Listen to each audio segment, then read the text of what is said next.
Good afternoon, everyone. Thank you very much. Our speakers from Ireland, really, it's a positive thing that you people are doing. And with this positivity, I would like to say these chairs are, I think, not made for the Rohingya people because I feel so uncomfortable and so small. I feel like I have to stand up and talk, but I cannot. Let us go to the sad part, which is really continuously going on. I really thank the speakers again, the organizers, and the guests, and especially for coming, our friends. It's really, you people give us hope, and I hope you will continue to give. So this year, European Rohingya Council, delegations from it, and with the human rights defenders, the organization called 45 Rights, have visited February the refugee camp to see the current situation, especially after the mass exodus of Rohingyas, almost like 750,000 to the Bangladesh, to the refugee camp. As you might be knowing, that European Rohingya Council is a political organization, though we very much effectively work on the ground and empowerment of our people, and also trying our sustaining the livelihood of our community, not only in Myanmar but also outside Myanmar, especially in Bangladesh. So before we traveled there, Rohingya Council is really up to date. Day to day, we get informations what's going on with our people, how worse, how good, and then before we went there, we thoroughly read what is actually the situation of the camp. As soon as ERC delegation and the 45 Rights delegation, we landed up, me and my sister, we felt the density in Bangladesh, the air, it was quietly polluted. So we were in Cox's Bazar, and after a day or some hours of rest, we moved to Bangladesh, to the refugee camp. And what happened is that as soon as we landed up there, from the car we came out, and then you can see I really had almost like an attack of asthma, because the air was really polluted, and beside that, the sanitary systems and all those, when you see it, it was really smelling bad. It made us really sad, and the imagination or the image that we had for our people was completely different. Beside that, what is really the worst part was that while we were going to the refugee camp, the locals living around the refugee camp, the Bengalis, they were also not in a better position. They were also very poor. You could see, I mean, we could differentiate later that the Rohingyas living in the camp and the local people, they were not much more better than the refugees. So after that, we saw small children walking around, because we were there almost like 9 o'clock in the morning. This is a time when the children should be visiting the school. They should be in the school. They should be doing something. They should be playing something. But what we saw, that the children were, almost all of them were naked, malnourished, with exantheme or the rashes of the chicken pox, medically not looking healthy, walking on the narrow streets, which are really not stable, bridges made of bamboos, playing with dirt. Even, I'm sure there were so many dirts, they were walking on the shits of their own. After that, we saw that we have been walking further and further. The houses made, they are not at all suitable. The situation, the houses, they were not the suitable, or at least the basic things that a normal human being can live there. But they were living there, they were surviving, because they had to. They had no other choice. And there we met some youth. They were almost like most of them have finished their matriculum in Myanmar, and they were just stopped over there. They have no hope. They would like to study further, but there were no hope given to them.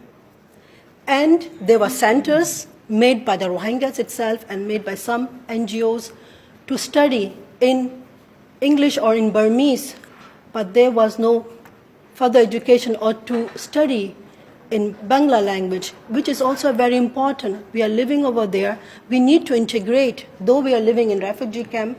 So sometime in those cases, when the NGOs, foreigners, or the Western comes for the interviews, for the documentations, a Bengali is translating, which makes a barrier with our people because we don't understand. It's not the same dialogue. Rohingya people speak completely different dialogue. So we are prohibited to learn that language. And beside that, we visited some centers, they say learning centers, where we went over there.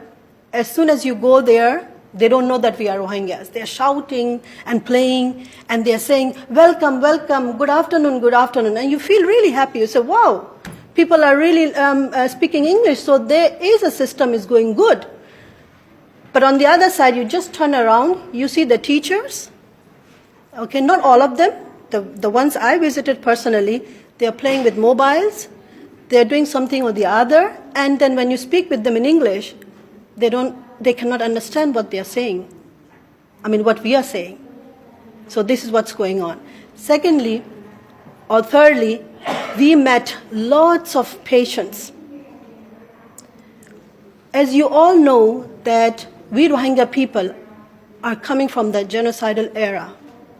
We are coming with the chronic problems, not only medically, but also mentally. Most of us are depressed, patients of post-traumatic stress disorder. So they come over there. There are primary centers, health primary centers, where most of them we interviewed. Every time they go over there, for anything, they get only paracetamol, ibuprofen, or small things. But there are most of the cases that we met, they need to be referred to the specialist. They need to come out of the refugee camp and go for the treatment. We met also, we interviewed some orphans who flew during 2017 in August. We met also rape victims and the survivors of this genocide. Most of them we interviewed were having the symptoms of flashbacks, nightmares, mood swings. Even some of them had enuresis and encoparesis. It means a child who is really should be dry by the age of 2 or maximum of 3. They were dry. But then, after facing all these journeys, facing over there how their parents were killed, how their mother was raped, how they saw the dead bodies while they were traveling, they developed this. And within that, the worst case was one of a child who was 9 years old, was normal. He turned to a mute. He could not speak. While I was asking, the parents, the elder brother who was 21 years old, their parents were killed. He could not speak. And as there were ladies who were the rape victims, there also we found the symptoms of PTSD, and there is no counseling. As I've said, orphans, most of the orphans we interviewed, they really need specialists for counseling. It is not enough for them just to go to the learning centers and spend their 1 or 2 hours and not accompanied by others. Then there is the sanitation is so bad. People are having diarrheas, people are having infections, and mainly the spread of the hepatitis C, which is endemic over there. And nobody knows, they have never been diagnosed, even though if they have been diagnosed in Myanmar, what is their status at the moment, it's not furtherly diagnosed or given the proper treatment. And then there were also I've written, there's so many things we have seen, and I have just tried to point it out.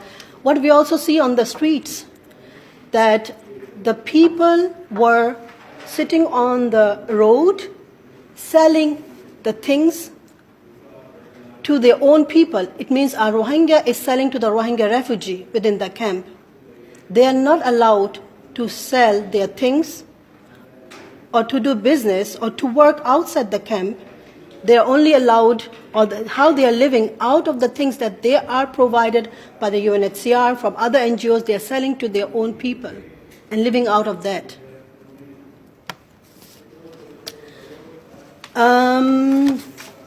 Okay, so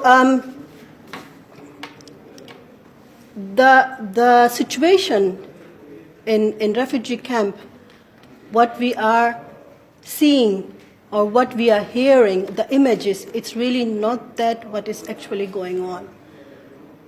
The situation is getting worse, and it will get worse even if we don't interfere more. We are very much thankful to the Bangladeshi government. They have given that chance or to live there, which other countries, the neighboring countries, did not do. We have to recognize the humanity what the Bangladeshi government and especially the Sheikh Hasina has provided us. But nevertheless, Bangladesh is itself a very small country, very dense population, and also one of the poorest countries of the world. They cannot be able to manage for a longer period 1 million Rohingyas living over there.